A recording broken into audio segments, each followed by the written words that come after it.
Here's a list of what those meddling bureaucrats in City Hall expect from us Brits when we travel through Europe on our motorbikes. Bring your passport. Just make sure it's valid for at least 3 months after the date that you intend to return to the UK. I know that's not very important to you or me, but it is very important to the government for reasons, well, I don't know why. It makes no sense. There's an expiry date. Riders will clearly need to have a valid driving licence to prove that you can legally ride whatever size motorcycle you're piloting. It's only the photocard licences that are valid in Europe, not the old paper type. If you've got one of those, you'll need an international driving permit. Next, you need to display a sticker saying UK on the bike. It has to be clearly visible from behind your bike, even when it's fully loaded with luggage.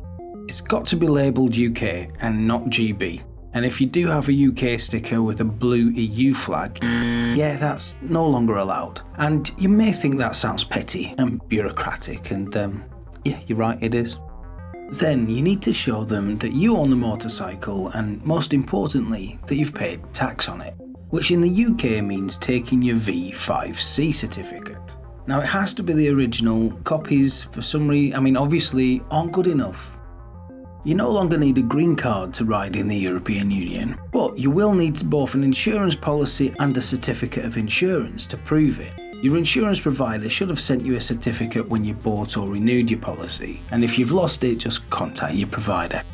While you're at it, it's worth reading the small print and checking whether your policy includes repatriation for you and your bike in the event that you need to get back home. Likewise, check whether you're covered to go off-road or whether you can ride on a race circuit or not. Okay, next. You've also got to take your MOT certificate if your bike's over 3 years old. If you've lost it, you can get one at this address, which is also in the video description.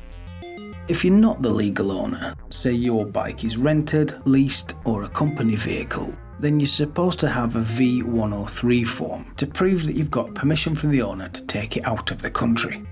That's all the documents that you currently need, but as soon as November 23, the European Union's going to require visa-free travellers to carry another thing called the ETIAS. The idea is that the ETIAS is a waiver scheme which lets you travel in the EU without a visa. It's kind of like a visa. So yeah, form a queue, you can apply online, it will cost you €7 and just a handful of your personal and biometric data.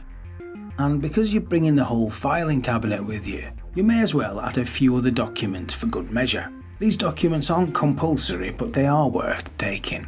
The GHIC, or the Global Health Insurance Card, is free and it allows us UK residents to access state-provided healthcare in Europe at a reduced cost or sometimes even for free. It replaces the old card, the European Health Insurance Card, and you can get yours on the NHS website.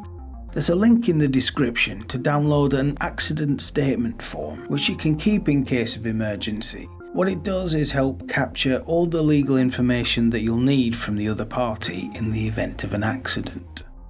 Finally, take any terms and conditions as well as policy numbers, account numbers, telephone numbers and any emergency contact numbers you might need to. So, the bureaucrats have spoken. Take heed or face a fine. Subscribe to stay tuned and watch my own trip across Europe. If the video's been helpful at all, please hit like. It costs you nothing but is the best way to help grow the channel. Thanks for watching. Till next time.